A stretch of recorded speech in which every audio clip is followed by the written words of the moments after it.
Hello to you. We're in Abu Dhabi in the United Arab Emirates, just across the water from Iran, which, according to the Pentagon, has faced the most intense day of bombing so far in the Middle East war. Tonight, Donald Trump has turned up the pressure once again, warning if any mines have been placed in the Strait of Hormuz. That's the narrow waterway through which 20% of the world's oil supply is exported. They'll face military consequences at a level never seen before. Well, strikes across Iran have been relentless today, with these pictures showing smoke after an attack in the Quds district of the capital, Tehran. A U.S. human rights group says more than 1,245 people have died since the conflict began, including at least 194 children. The UN estimates around 100,000 people have lost their homes, while the Iranian Red Crescent reports more than 4,000 civilian buildings have been destroyed. Here in the United Arab Emirates, an Iranian drone strike has caused a fire at the biggest oil refinery in the Middle East and one of the biggest in the world. The state oil company had to shut down operations at the Al Ruwais site, which produces more than 900,000 barrels of oil every day. It's the largest and latest energy facility targeted by Iran in the Gulf region. The human cost of Operation Epic Fury includes 140 U.S. military personnel who've been injured. That's according to the Pentagon. 7 have died. Meanwhile, the UK's response to the conflict continues to ramp up, with the warship HMS Dragon leaving Portsmouth en route for Cyprus. We'll have more on that a little later.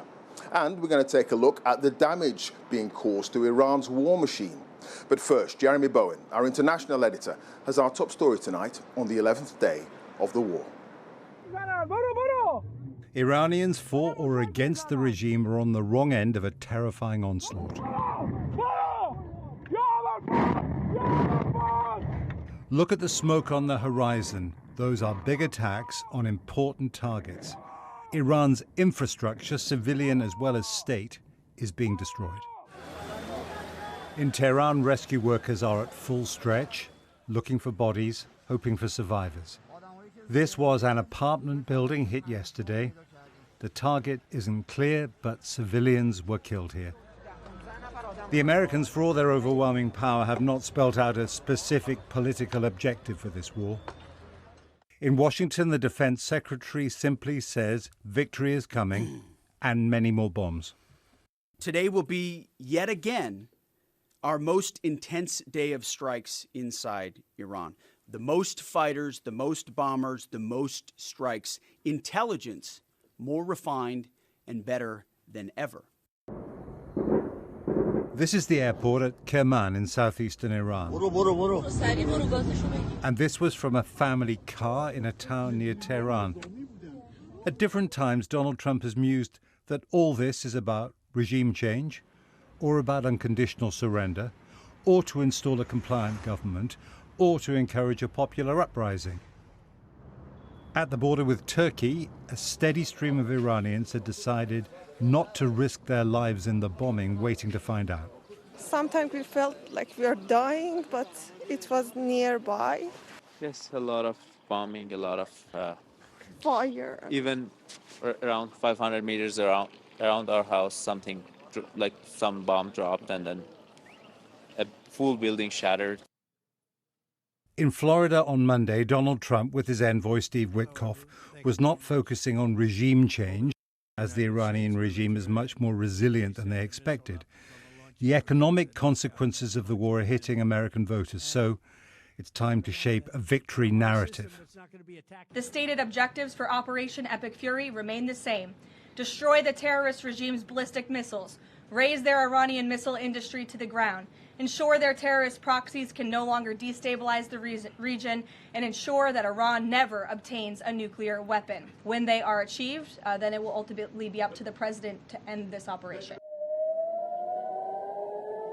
Sirens were sounding again in Jerusalem. Israel has its own agenda, destroying the regime in Iran and sending its army across the border wire into Lebanon, responding to rockets from Hezbollah, Iran's Lebanese ally, with an intensifying and broad assault deep inside Lebanon itself. The fear there is a repeat of the destruction inflicted on Gaza. Israel says it's making the region safer. We are now witnessing Iran's savage attacks against almost all the countries in the region. This is how it behaves without a nuclear umbrella. Imagine what it could do if it had one. In the Gulf, foreigners were waiting for evacuation. This was in Riyadh, the Saudi capital. Iran's strategy of spreading the war to America's allies is inflicting economic pain. This was in Dubai. And for the US, complicating the politics of fighting the war. At the UN, Iran's foreign minister reflected deep-seated defiance in the Islamic regime in Tehran towards the US and Israel. Their intention is clear: to terrorize civilians, massacre innocent people, and cause maximum destruction and suffering. The center of the war remains Tehran, where casualties are rising. This will finish, perhaps soon, but the evidence of past conflicts is that it's harder to end wars that do not have a precise political objective from the outset. Jeremy Bowen, BBC News. Well, as ever, for The View from America, let's join Sarah Smith, who's live in Washington. Sarah, we saw oil prices spike yesterday because of the conflict, and Donald Trump tonight, he's tried to suggest he's got a remedy. Yeah, I think it is ever more clear just how worried they are in Washington, and President Trump is, about the effect this conflict is having on the price of oil. And he's trying to reassure markets it's not going to be a long, drawn-out war. And this evening, he was posting on social media, focusing on the Straits of Hormuz. Now, that's the narrow waterway in the Gulf through which so much of the world's oil has to pass through. And he posted on social media saying, if Iran has put any mines in the Hormuz Strait, and we have no reports of them doing so, we want them removed immediately. So he's saying that the US doesn't know if any mines may have been laid, but if they have been, they must be removed, and threatening Iran with severe consequences if they don't do that. He is kind of trying to have it both ways here, reassuring the markets that if any mines are threatening commercial shipping lanes, America will deal with it, but not wanting to spook them into thinking that there might be mines in the Straits of Hormuz. What it does do, though, I think, is focus just how much they care about the Straits of Hormuz here. And CENTCOM, the US Central Command, has said tonight that they've destroyed 16 inactive mine-laying boats in the region. So that's trying to raise confidence there. But I think what we've learned is that Donald Trump cannot risk a long, drawn-out conflict with these risks to the price of oil, and he probably will be wanting to end the conflict sooner rather than later. Sarah, thank you. Sarah Smith, our North America editor in Washington there. Well, as hundreds of thousands of Brits remain stranded in the region because of the war, the UK government has confirmed a second evacuation flight from here in Abu Dhabi. 173,000 British nationals have now registered their presence with the Foreign Office, and more than 45,000 have managed to return to the UK. Two more members of the Iranian women's football team, who are in Australia for the Asian Cup, have applied for humanitarian visas, bringing the total to 7. There are fears for their safety if they return to Iran after the players declined to sing their national anthem before a match last week. The side, along with coaching staff, arrived on the Gold Coast days before the war broke out. Here's Katie Watson.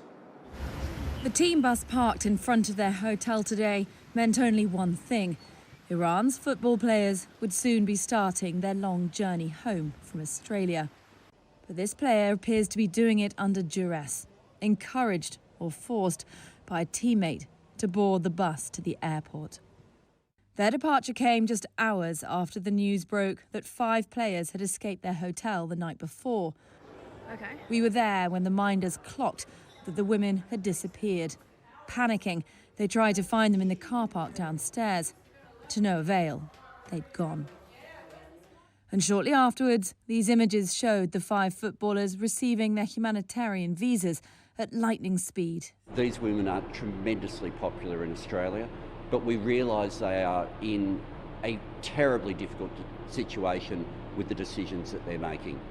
But the opportunity will continue to be there for them to talk to Australian officials if they wish to.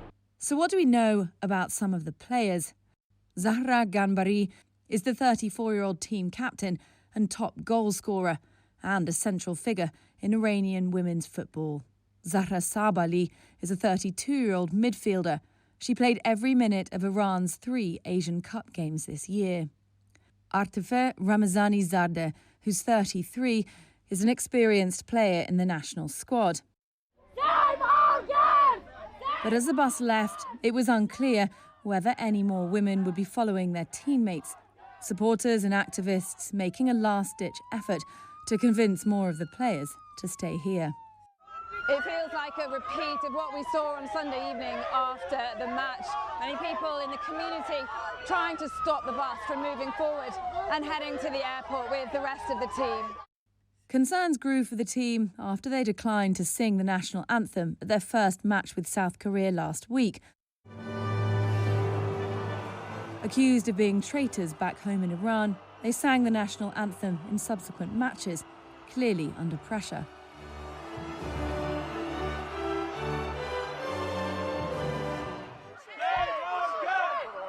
At least 2 more women are understood to have sought asylum just before flying out of Sydney.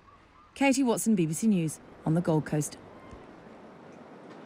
Well, since the US and Israel attacked Iran on the morning of February the 28th, the supreme leader has been killed.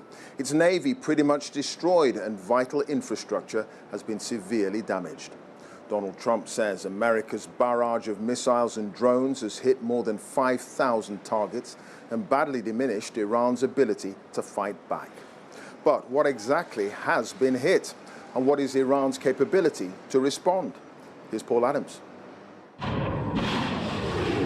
What the Americans are calling Operation Epic Fury has been relentless. Well on its way, says Washington, to achieving its goals. 1, destroy their missile stockpiles, their missile launchers, and their defense industrial base. Missiles and their ability to make them. 2, destroy their navy. And 3, permanently deny Iran nuclear weapons forever. At the start, Israel and the US took out Iran's air defences, or what was left of them after last year's brief war. Between them, they've now carried out more than 5,000 strikes. They've hit targets all over the country, mostly in the west, south and centre. And they've been concentrating on several main categories. Iran's huge arsenal of ballistic missiles and launchers has been a key target. You can see how the warehouses at this missile base in Borazjan have been hit. They've also been going after drones and the factories that make them. This is a drone base in Ahvaz. The US claims to have destroyed much of the Iranian navy and its infrastructure. Here you can see damage at the port of Bushehr. And of course, there's Iran's leadership. On day 1, they killed the Iranian leader and many of his top officials here in Tehran. Most of this has been highly coordinated, but some of it, notably Israel's attack on 30 Iranian oil depots, was not. Washington said to be dismayed at the sight of the billowing black smoke which blanketed Tehran. But Iran still has cards. The US may have sunk almost 50 of its ships, including one torpedoed off the coast of Sri Lanka. But threats to attack shipping in the Strait of Hormuz means that very few vessels are daring to pass through one of the world's most important waterways. In addition to mines, Iran has scores of small fast boats that have, in the past, caused havoc. They could still pose a challenge. We'll look at the range of options to set the military conditions to be able to do that. And then, like we always do with every potential mission, come to the Secretary and the President with both what are the resources required, what is the command and control required, and what are the risks. Iran's drone and missile attacks have dwindled.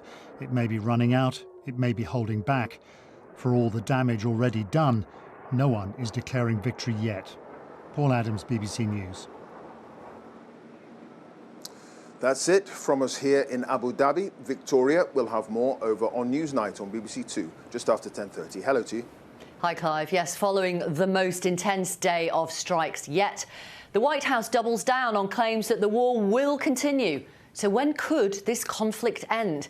Join us live on Newsnight 10:30, BBC Two, iPlayer and around the world on BBC News. See you soon. Victoria, thank you. Well, HMS Dragon has set sail for Cyprus more than a week after an RAF airbase on the island was hit by an Iranian drone.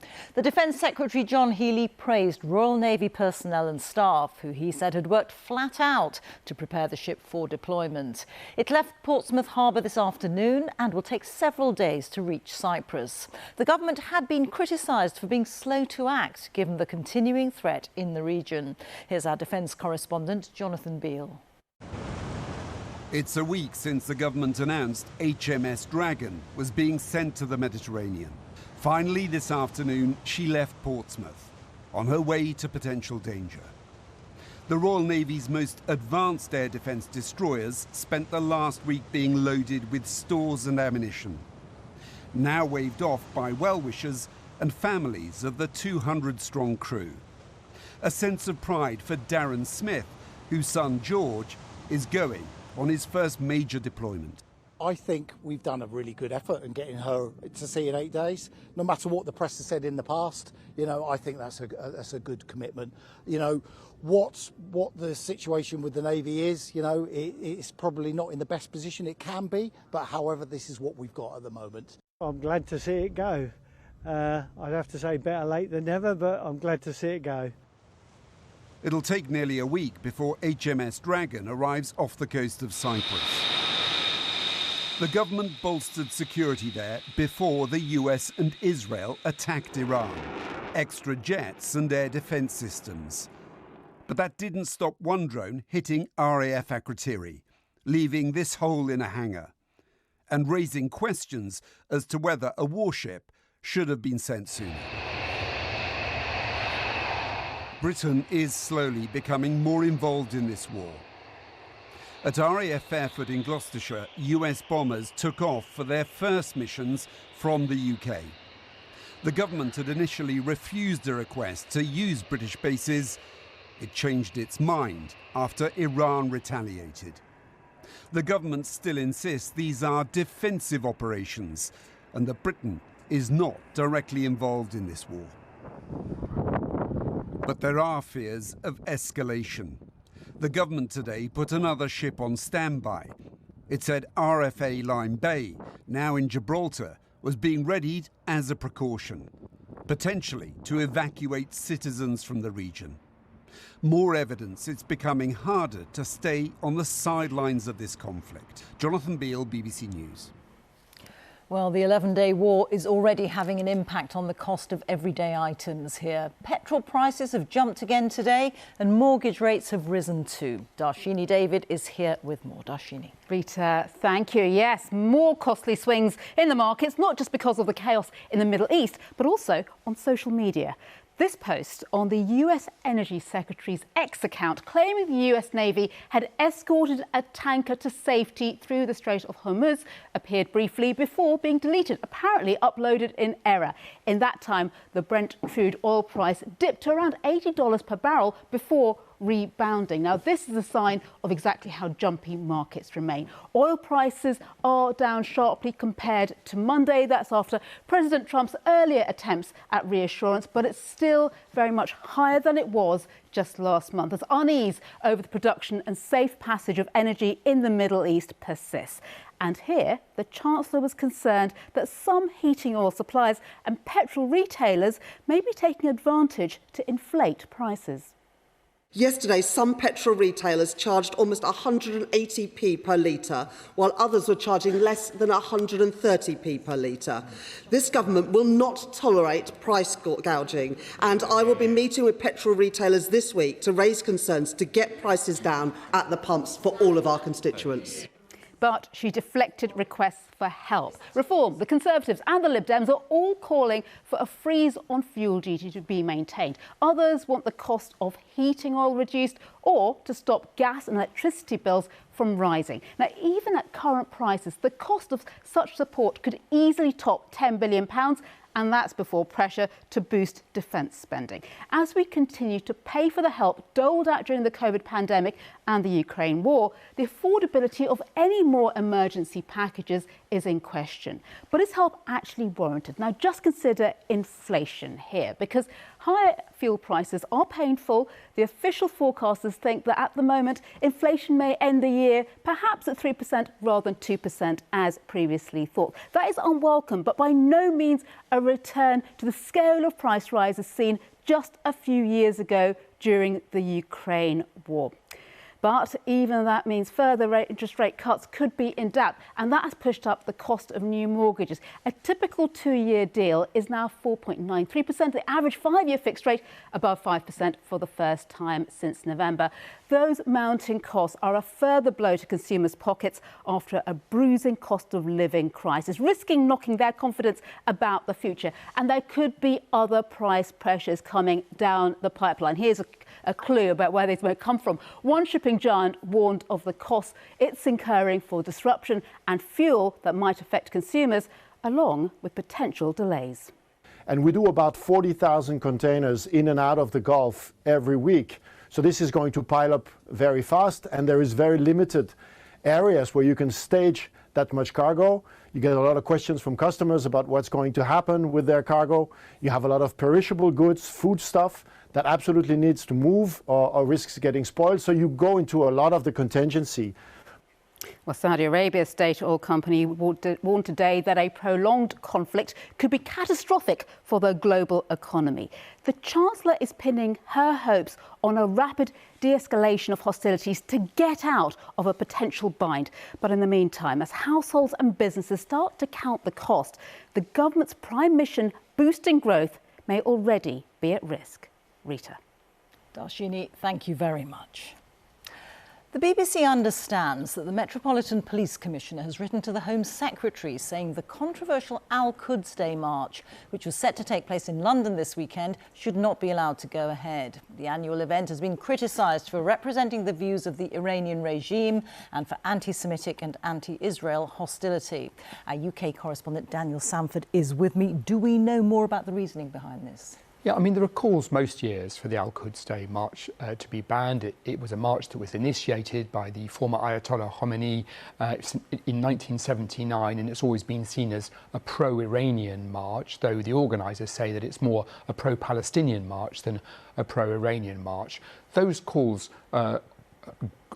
grew when, for example, marchers were holding Hezbollah flags on the march a few years ago until that group was banned. And then 2.5 years ago, the calls grew even further after the Hamas attacks on Israel on the 7th of October. But the calls are really, really strong this year after those thousands of people were killed by the Iranian government, thousands of their own citizens were killed by the Iranian government, and of course because of the ongoing attacks by Iran on their neighbours following the attacks by Israel and the United States this year. So I understand that the Metropolitan Police Commissioner has written to the Home Secretary and said that he would like for permission to ban this march this year on grounds of serious disorder, and that's because of the risk of the people on the Al-Quds Day march clashing with people who are against the Iranian government. For example, there's a group called the Lion Guard of Iran who have said that they're going to hold a big counter demonstration, and because of all those protesters being killed in January and because of being a time of war,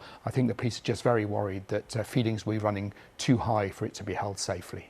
OK, Daniel, thank you. Daniel Sandford there.